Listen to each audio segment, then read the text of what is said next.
السلام علیکم ورحمۃ اللہ۔ اللہ تعالیٰ کا بے پناہ شکر ہے کہ اس نے ایک مرتبہ پھر قربانی کا یہ عظیم موقع عطا فرمایا۔ یہ وہ عظیم موقع ہے جو ہمیں حضرت ابراہیم علیہ السلام اور حضرت اسماعیل علیہ السلام کی عظیم سنت یاد دلاتا ہے۔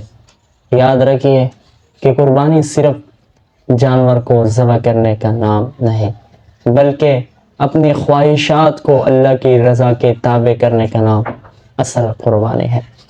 سورہ حج آیت نمبر 37 میں اللہ رب العزت کی یہ فرمان ہمیں ملتا ہے کہ اللہ رب العزت کو ان جانوروں کا نہ تو گوشت پہنچتا ہے اور نہ خون پہنچتا ہے، بلکہ اس سے تمہارا تقوی پہنچتا ہے۔ اصل قربانی کیا ہے کہ انسان اپنی خواہشات کو اللہ کی رضا کے تابع کر دے، حرام کام کو چھوڑ دے اور اللہ کی رضا پر راضی رہے اور اللہ رب العزت کی شکر گزاری کرے اور شکر گزاری کے ساتھ زندگی کے ایام کو گزارے، حرام کو چھوڑ دے۔ اصل قربانی یہ ہے۔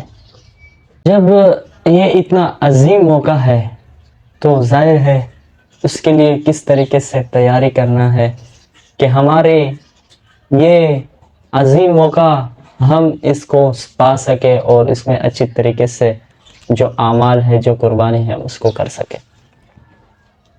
افسوس سے کہا جا سکتا ہے آج لوگ قربانی کرتے ہیں مگر ان کو شرعی مسائل اکثر پتہ نہیں ہوتے کہ جانور کا عمر کتنا ہونا چاہیے اور جانور میں کتنے بندے شریک ہو سکتے ہیں، اور جانور کو ذبح کرتے وقت کون سی دعائیں پڑھنی چاہیے، اور اسی طرح گوشت کو تقسیم کرتے وقت کن کن لوگوں کا خیال کرنا چاہیے۔ تو ہمیں سب سے پہلے جو کام کرنا ہے وہ اس حوالے سے شرعی مسائل معلوم کرنا ہے تاکہ ہمارا یہ قربانی پہ اچھی طریقے سے ہو سکے۔ اور آپ نے اگر عید الاضحیٰ کے لیے قربانی کا جانور لینا ہے تو ایک اچھی جانور کو خریدے، دکھاوے کے لیے نہ ہو، محض اللہ کی رضا اس میں مقصود ہو۔ اور اسی طرح گوشت کی تقسیم کے حوالے سے بھی دیکھیے، عید کے اضحیٰ کی گوشت آپ خود بھی کھا سکتے ہیں، اور اسی طرح آپ کے رشتہ دار ہیں ان کو بھی دے سکتے ہیں، اور اپنے دوستوں کو بھی دے سکتے ہیں، اور اپنے مستحقین جو غرباء ہے، فقراء ہے، ان کو بھی دے سکتے ہیں۔ تو آپ نے ابھی سے ان لوگوں کا بھی خیال رکھنا ہے اور ان لوگوں کے لیے ایک فائل بنانا ہے کہ کون کون سے لوگ زیادہ مستحق ہے۔ اکثر ہوتا یہی ہے کہ لوگ مستحق نہیں ہوتے مگر پھر بھی ان کو وہ گوشت دے دیا جاتا ہے۔ تو جانور کی خریداری میں بھی آپ نے کوشش کرنا ہے کہ ایک اچھا سا جانور خریدے کہ جس میں دکھاوا نہ ہو، محض اللہ کی رضا مقصود ہو۔ اب آپ کے سامنے چند ایسی باتیں بھی شریک کرنا چاہوں گا جس سے عموماً ہمارے معاشرے میں لوگ غافل ہوتے ہیں۔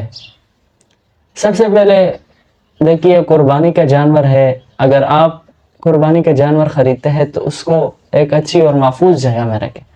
ہوتا یہی ہے کہ قربانی کے جانور جب خریدتے ہیں تو عموماً اس کو بچے اس کے ساتھ کھیلتے ہیں، شرارت کرتے ہیں اور اس کو چھیڑتے ہیں، جس کی وجہ سے جانور کو تکلیف ہوتا ہے۔ ایک بے زبان جانور کو تکلیف دینا بھی جائز نہیں ہے۔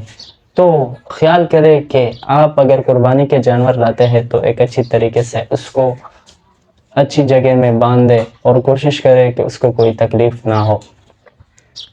دوسری بات ہمارے معاشرے میں جس سے اکثر لوگ غافل ہوتے ہیں، جس میں بہت زیادہ غفلت پائی جاتی ہے، آج کل ہمارے معاشرے میں اس چیز سے بہت زیادہ غفلت کی جاتی ہے۔ عموماً اس کی طرف میرا زیادہ کوشش تھی کہ آپ کی توجہ کو مبدل کروں۔ ہمارے ہاں جب قربانی کی جاتی ہے تو قربانی کی جو خون ہے، جانور کی جو خون ہے اور گندگی ہے، اس کو اسی جگہ پر چھوڑ دیتے ہیں، یا کچھ لوگ ایسے کر دیتے ہیں کہ اس علائشہ کو اٹھا کر سڑکوں پر پھینک دیتے ہیں۔ یاد رکھیے کہ یہ سب غیر اسلامی رویہ ہے، یہ مناسب نہیں ہے کہ جس کی وجہ سے انسانوں کو اور راہ گزر لوگوں کو تکلیف ہو، یا کچھ لوگ پڑوسیوں کو اس کی وجہ سے بہت تکلیف میں مبتلا کر دیتے ہیں۔ تو یاد رکھیے کہ یہ سب غیر اسلامی رویہ ہے، ہمیں اسلام اس کا درس نہیں دیتا، بلکہ اسلام میں تو ہمیں محبت، پاکی اور صفائی ستھرائی کا درس دیتا ہے۔ تو اس حوالے سے بھی کافی غفلت پائی جاتی ہے.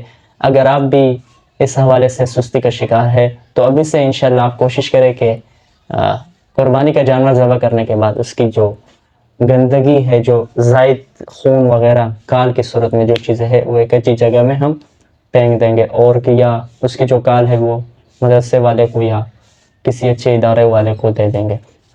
الغرض تیسری جو ہمارے ہاں معاشرے میں اس سے بھی غفلت کی جاتی ہے، وہ بھی اس حوالے سے کہ ہمارے ہاں جانور کو بسا اوقات لوگ خود تو ذبح نہیں کرتے، کسائی کے ذریعے سے ذبح کر دیتے ہیں. پھر ہوتا یہی ہے کہ عموماً جب جانور کو ذبح کرتے ہیں تو چیری جو ہوتی ہے وہ بالکل کن ہوتی ہے، کہ جس کی وجہ سے پھر جانور کو بہت زیادہ تکلیف ہوتا ہے. تو آپ خیال کریں کہ آپ نے ایسے چیری اور ایسے آلات تیار کرنا ہے کہ جس کی وجہ سے پھر جانور کو تکلیف نہ ہو، ذبح کرتے وقت اس کو تکلیف نہ ہو. کوشش کریں کہ جانور اپنے ہاتھ سے خود ذبح کریں. اگر آپ خود ذبح نہیں کر سکتے تو کم از کم آپ وہاں موجود ہو تو یہ بھی بہتر ہے. ناظرین اکرام، یہ ہمارے آج کی گفتگو تھی. شاید کہ یہ گفتگو آپ کو پسند آئی ہوگی. ناظرین اکرام، اللہ رب العزت کا یہ عظیم بے پناہ شکر ادا کرے کہ اللہ رب العزت نے ہمیں پھر ایک مرتبہ یہ عظیم موقع عنایت فرمایا، اور انشاءاللہ یہ چند دنوں کے بعد یہ موقع ہم پالیں گے. اللہ رب العزت سے دعا ہے کہ ہمیں اللہ رب العزت کی حکم اور اس کی فرمانبرداری کرنے کی توفیق نصیب فرمائے، اور اسی کے احکامات کے مطابق اور آپ صلی اللہ علیہ وسلم کی سنتوں کے مطابق زندگی گزارنے کی توفیق عطا فرمائے. ناظرین اکرام، امید کرتا ہوں کہ یہ ویڈیو آپ کو پسند آئی ہوگی. ویڈیو کو لائک کریں، چینل کو سبسکرائب کریں، اور مزید اسی طرح کی اچھی ویڈیوز کے لیے ہمارے ساتھ رہیے. ملتے ہیں انشاءاللہ اگلی ویڈیو میں. تب تک کے لیے اللہ حافظ. انشاءاللہ کوشش ہوگی کہ عید الاضحیٰ کے حوالے سے جو اہم باتیں ہیں وہ آپ کے سامنے پیش کر سکوں. خوش رہیے، آباد رہیے، اور مجھ ناچیز کو اپنی دعاؤں میں یاد رکھیے. اللہ حافظ.